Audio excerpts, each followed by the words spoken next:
De acordo com o Ministério da Saúde, no Brasil, entre os anos de 2007 e 2020, foram confirmados 265.644 casos de meningite. O número de óbitos foi de 5.581, resultando em 21% do total dos casos. Aqui a meningite é considerada uma doença endêmica. Isso significa que são esperados casos ao longo de todo o ano, com ocorrência de surtos e epidemias ocasionais. Para a gente entender melhor a doença e como a gente pode prevenir, a gente vai conversar com a pediatra doutora Camila Terra. Doutora, seja muito bem-vinda à nossa casa sempre. Obrigada, tudo bem? Tudo ótimo, boa tarde, pessoal de casa.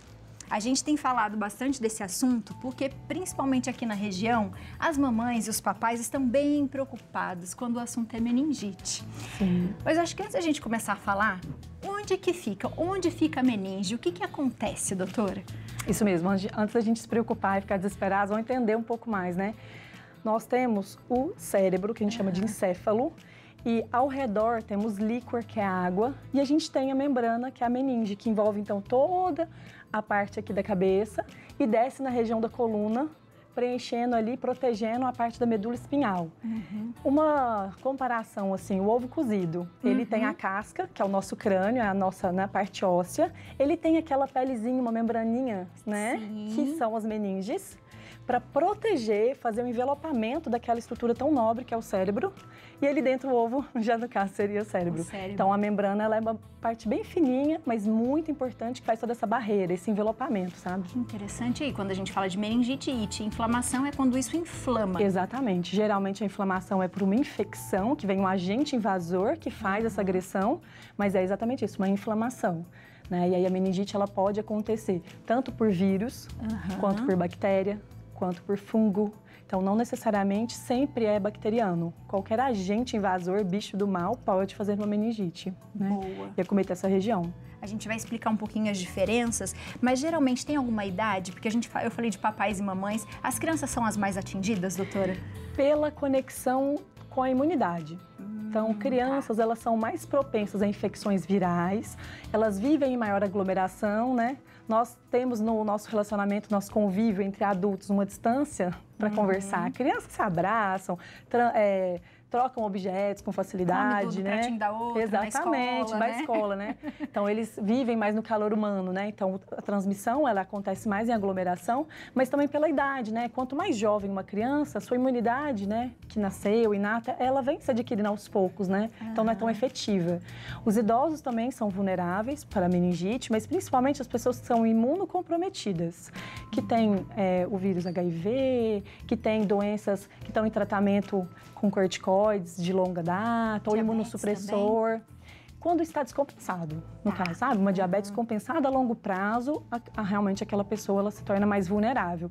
Mas, em geral, pacientes, por exemplo, de tratamento oncológico, que qualquer vírus pode fazer uma infecção aí oportunista, né? Mas a criança realmente é por isso, pela aglomeração e pela imunidade. E quando a gente fala dos tipos, a diferença de uma para outra, qual é a diferença da viral para a bacteriana, que acho que são as que mais, né, tem essa diferença para a gente identificar? Assim, uma regrinha é que a infecção viral, ela tende a ser mais leve.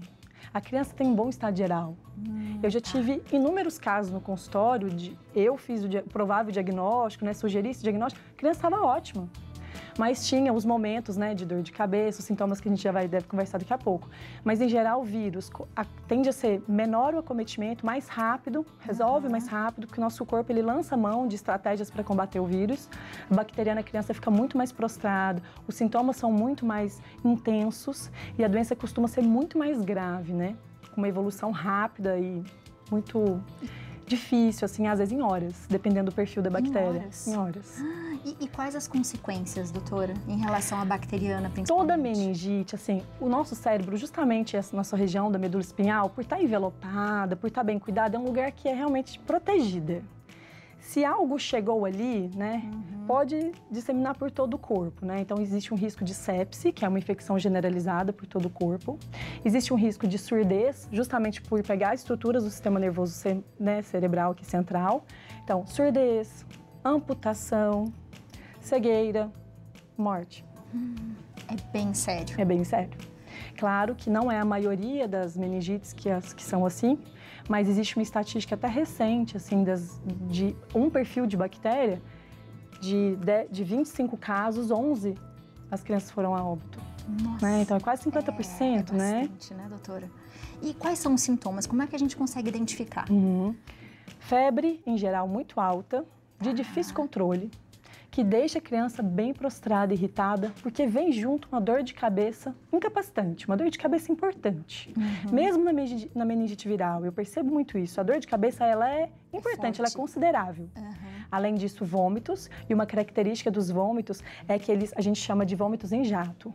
Em geral, jato, a gente pensa um jato, né, lá na frente. Pode ser assim mesmo, ter uma distância longe ali da eliminação. Mas vômito em jato significa vômito sem náusea, que precede, né? Não tem aquilo. Não. Bah, de repente vomita. E vomita muitas vezes. Então não tem a náusea que precede. Manchas no corpo, isso está relacionado à gravidade, mas não é qualquer mancha. Aquelas bolinhas vermelhas que a gente passa a mão na pele e sente ela em alto relevo, aquilo não é preocupação de mancha de meningite. As manchas da meningite são manchas vermelho-violáceas, meio arroxeadas, bem pequenininhas, em que você, quando pressiona o dedo na pele da criança e tira rapidamente o dedo, ela não some, ela continua ali. Tem até ali a foto, né? O que é essa coisa do copinho, doutora? O copo está fazendo a compressão na pele e mostrando que com a compressão, aquela mancha ela não desaparece. Então, ela não é da derme, ela é um extravasamento de sangue. O capilarzinho, que é um vaso sanguíneo bem fininho, ele se rompeu por uma fragilidade, por uma desidratação, pela infecção, né? E aí se rompeu. Então, a gente chama de petequias, de sufusões hemorrágicas, está relacionado a vaso sanguíneo, não aquelas manchinhas ao redor como nas alergias ou algumas infecções virais. Então, é uma característica.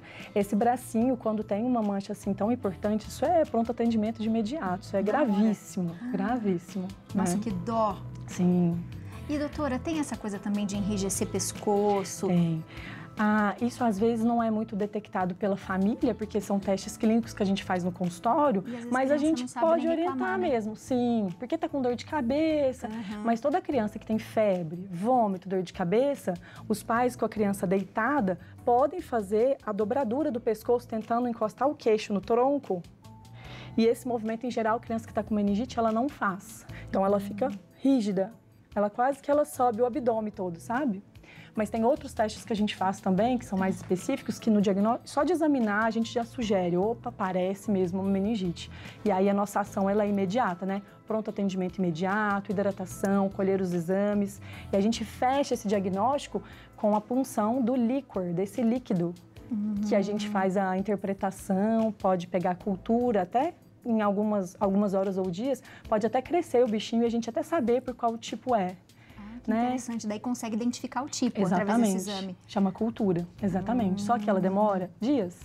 E aí a nossa atuação ela tem que ser rápida. Então, pelo perfil do hemograma, de acordo com os sintomas clínicos da criança e com a análise das células desse líquor, a gente já institui tratamento. Que interessante. Doutora, quando a gente fala isso, existem maneiras de prevenção? Quando a gente fala de vírus, a gente está falando do quê? De espirro e como que isso acontece? O jeito que a gente pode adquirir uma meningite tem duas coisas. Uma depende um pouquinho de você, do seu sistema imune permitir. Acho que eu já falei aqui uma vez e eu vou repetir de novo, porque eu sou meio repetitiva nessa comparação. Por favor. A gente tem uma fazenda e uma porteira e tem uma galinha do vizinho. Se a sua porteira é falha, quebrada e está aberta, aquela galinha do vizinho, ela é um agente invasor, ela é uma intrometida na sua fazenda, no seu território. Então, qualquer vírus bobo para uma criança que tem um sistema imune debilitado pode fazer festa, fazer uma meningite.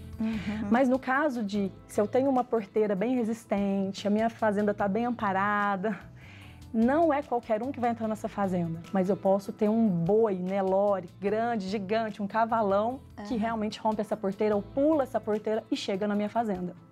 O que eu quero dizer é que mesmo com o meu sistema imune muito fortalecido também, tem algumas bactérias que são do mal mesmo. Elas são contagiosas, elas são muito transmissíveis e elas sim podem fazer uma meningite. Nesse caso, a vacinação, ela é extremamente importante. Não deixe de atualizar o calendário vacinal dos seus filhos. A gente tem, né, na rede do SUS uma ampla vacinação que todo mundo ainda pensa que a gente só tem uma ou duas vacinas para meningite no SUS, isso não é verdade, né? A gente já começa na primeira vacina que o bebê recebe, que é a BCG. A BCG, contra as formas graves de tuberculose, ela está protegendo contra a meningite por tuberculose. Vamos fazer o seguinte, a gente vai falar já com a Letícia, que está, inclusive, né, num posto de saúde em São José dos Campos, para falar um pouquinho sobre isso. Lê, seja muito bem-vinda, boa tarde. Oi, Abi, boa tarde para você, para a doutora, para todo mundo que está nos acompanhando aqui no programa Santa Receita. Exatamente. Eu estou aqui com a doutora Tereza, ela é chefe da Vigilância Epidemiológica aqui de São José dos Campos e nós estamos para falar realmente sobre isso, sobre a importância da vacinação, não só para a prevenção da meningite, mas também para várias outras doenças. Mas já que estamos falando de meningite aí no estúdio, eu vou começar sobre ela. Doutora, boa tarde, seja muito bem-vinda aqui no nosso programa. É muito importante que os pais tenham esse compromisso da vacinação para, então, a prevenção, né, dos seus filhos pegarem ou não meningite, porque a vacinação é contra a meningite bacteriana, é isso? Boa tarde. Boa tarde. Então, existe a meningite, a vacina diretamente a meningite C, e existe a CWY também. Essas são as duas vacinas que são ofertadas pelo Programa Nacional de Imunização. A vacina contra a meningite C, a criança toma com 3, com 5 e com 1 ano. E a CWY toma com 11 e 12 anos de idade. Aí o que acontece? Além dessas vacinas, também existem outras, contra, por exemplo, a vacina contra hemófilos, a vacina contra pneumococo. Eles também protegem contra esses tipos de meningite bacteriana também, por outras bactérias, né? Então, por isso é tão importante você completar o seu calendário de vacinação. Perfeito. E o calendário de vacinação, ele é extenso, né? Até 1 ano, quantas vacinas as crianças devem tomar?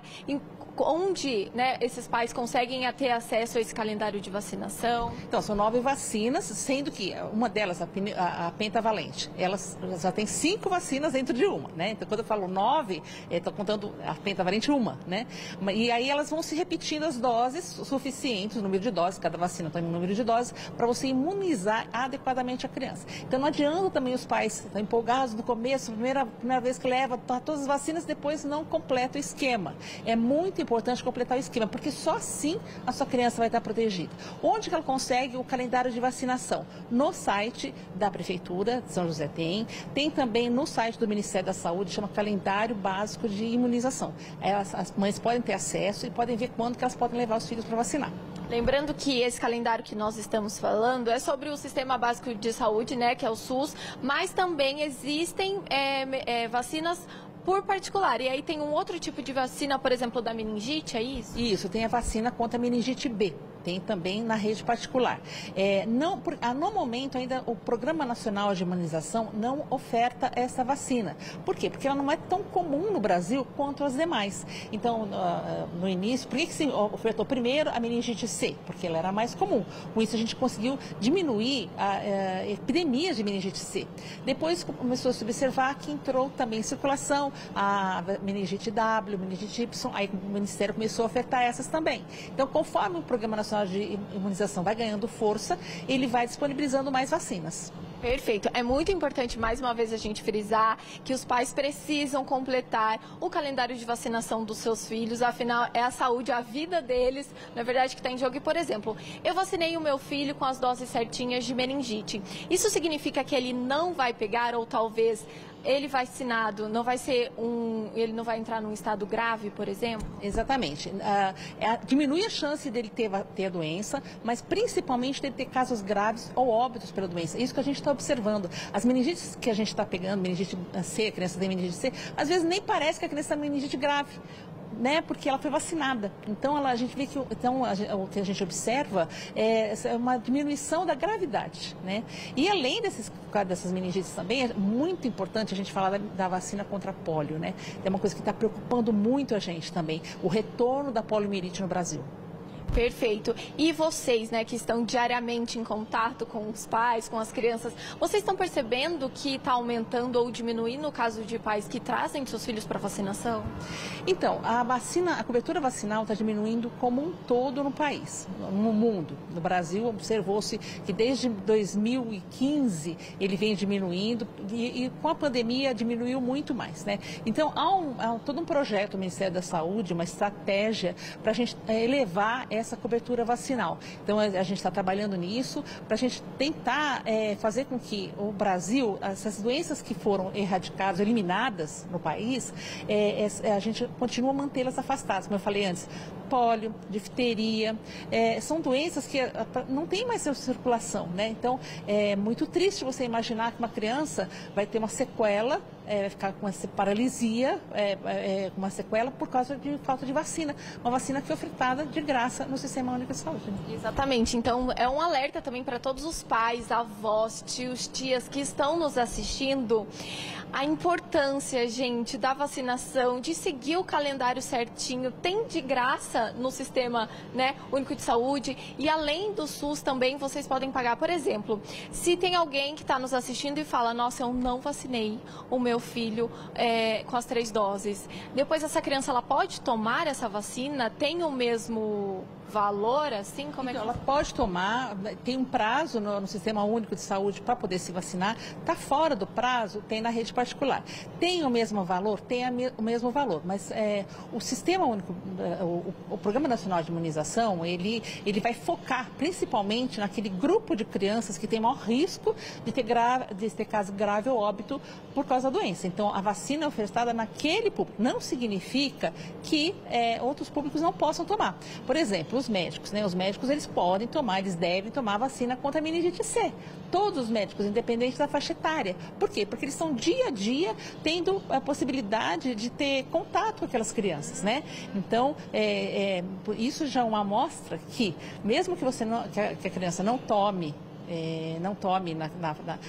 naquele período preconizado pelo Programa Nacional de Imunização, ele pode procurar um sistema particular e tomar a vacina. Perfeito. Muito obrigada pela sua participação aqui no Santa Receita. Abby, eu volto com você no estúdio. Então, mais uma vez, pais, vacinem seus filhos. É muito importante. Com certeza, né? E a gente vê que tem no SUS. Sim. E é possível você fazer isso logo quando a criança nasce, já tem as idades certas. E eu sei, porque assim, aqui teve uma loucura de vacinas, e aí os pais falavam assim, mas aqui tem no SUS, não vai adiantar para o meu filho, não sei o quê, tenho que ir num lugar para fazer particular. E o valor é caro, porque queriam dar todas as vacinas. Se fosse para dizer qual não pode faltar, o que seria, doutora? Pensando num esquema de meningite, que a gente pode ter várias causas, o esquema do SUS, ele cobre muito bem essas causas. Uma única que não é coberta hoje, em especial, é meningite por meningococo B, que infelizmente é a vacina que hoje tem o maior valor. Uma dose custa em média de R$500 a R$600 uma dose. Mas se eu tivesse que escolher, se eu tiver uma restrição financeira e eu tivesse que complementar um pouco ainda esse esquema SUS, eu faria ela. Eu deixaria a ACWY de lado, no momento ainda de restrição financeira, faria esquema C, meningo C do SUS e adicionaria o meningo B, porque são os 2 subtipos mais comuns. Então, uma criança protegida, vacinalmente falando, por C e B, a gente fica muito mais tranquilos, né? E na falta da condição de pagar pela B, fazer o esquema C, que por muito tempo realmente era o mais prevalente, né? É que a prevalência vai diminuindo porque a vacina ela é efetiva. Então, o C vai diminuindo e o B vai subindo, né? Exato. Em um momento mais crítico, certamente, o Brasil deve entrar com essa vacinação, mas por hora a gente não tem hoje. Então, numa contenção de custos, eu faria a B. Numa segunda, se eu tivesse mais uma oportunidade ainda para uma outra vacina, eu faria adicionalmente a pneumo 13, em especial para as crianças menores de 5 anos, que são mais vulneráveis. No esquema SUS, a gente tem a pneumo 10, que é uma excelente vacina, mas no particular a gente tem 3 subtipos a mais, que tem seu grau de importância, porque pneumococo é uma bactéria que circula muito facilmente. Não faz só meningite, pneumonia, otite, sinusite, mas faz pneumonia. Mas, sem sombra de dúvida, está com o esquema SUS completinho, certinho, e principalmente adolescentes, né? Que, em geral, as famílias de crianças menores são mais preocupadas, né? Mas o adolescente com 11 anos, de 11 a 14, ele tem a orientação de fazer um esquema SUS, e o SUS fornece o ACWY, é uma dose única. Então, no particular, só para os pequenininhos, mas na adolescência, a ACWY o SUS fornece. E aí, os papais esquecem. Né? Depois Exatamente. dos 11, parece que, acho que não tem mais vacina agora. Sim, e esquece. Não faça isso. É bem o que a doutora falou. Talvez a gente não tenha porque não teve tantos casos, porque antes acho que os papais conseguiam fazer mais a vacinação das crianças. Acho que a pandemia deu essa atrapalhada também e meio que isso tirou o hábito das pessoas irem levar as crianças para vacinar, mas não faça isso porque você vai estar prevenindo ou pelo menos deixando essa doença ser muito menos grave, né, doutora? Exatamente. Quando a gente recebe uma vacina, a gente cria uma memória para aquele agente infeccioso. Não significa que a gente não terá aquela doença, mas uma vez que eu tenho um contato com aquele bicho que é pela segunda vez, eu já tenho minhas células de defesa, de memória. Então a infecção ela não se torna grave porque a minha fazenda porque o meu corpo está bem, a fazenda é protegida. É como se fosse a cerca elétrica em cima da porteira, fazendo toda uma proteção especial. Então, a gente se blinda por uma alimentação saudável, por sono reparador, com as condições boas de imunidade e com a vacinação em dia. E aí, doutora, quando ela é bacteriana, por exemplo, existem remédios, toma-se o quê, doutora? Infecção bacteriana, todas têm tratamento, é antibiótico, em hospital, na veia, não é intramuscular, vai para casa, não é, fica internado para receber esse antibiótico na veia, tem tratamento sim. E quanto tempo a doença fica no corpo, doutora? Em geral, de 7 a 10 dias. Tem essas bactérias mais graves, às vezes até 5 dias, a gente já consegue fazer um bom controle com antibiótico e fica tudo bem. Mas, em geral, 7 a 10 dias é o tratamento total, assim, de uma meningite. Então, papais, mamães, fiquem atentos nas crianças, principalmente se eles são bebês, porque não conseguem reclamar muito, você não consegue identificar, às vezes, algumas coisas. Mas a gente deu alguns sintomas aí para vocês ficarem bem de olho, sempre prevenindo. Eu acho que a família toda cuidando da saúde. E dúvida, vá levar direto ao médico, viu, minha gente? Ainda existem outros tipos de meningite, né? Mas acho que as mais comuns são essas, né, doutora? As mais comuns. Tem as virais, que elas são... Vírus herpes ele pode fazer, o herpes simples a gente pode fazer por aquela doença infantil que é a roséola, né? Que é um vírus super comum, a criançada toda já teve roséola, mas não é comum. Mas uma complicação grave da roséola é fazer meningite. Mão, pé, boca pode fazer meningite. Nós temos vírus que já chegaram perto da gente, a gente não tem tanto medo, mas eles podem também fazer meningite, mas não é tão frequente. Né? No caso do herpes, ele é o mais devastador, mas ele tem tratamento específico, tem um remédio para isso. Já dos outros, o tratamento é hospitalar, controlando sintomas, hidratando, que em geral a criança vai bem, ela recupera bem. Muito bom, doutora. Volte mais vezes pra gente falar. Com certeza. Para falar, acho que da polio é uma boa mesmo, né? Ela deu uma boa dica ali para falar da vacina e pra gente voltar a falar da importância, né? Se as doenças estão voltando é porque alguma falha tá no meio do caminho aí, né, doutora? Isso mesmo, um retrocesso, né? Não pode. Não podemos, não podemos. Cuide da sua fazenda, minha gente. Qualquer dúvida, manda mensagem pra gente. @doutora Camila Terra. E pode mandar também no Santa Receita que a doutora volta para falar mais para vocês. Obrigada. Com certeza. Beijo. Eu que agradeço. Boa tarde.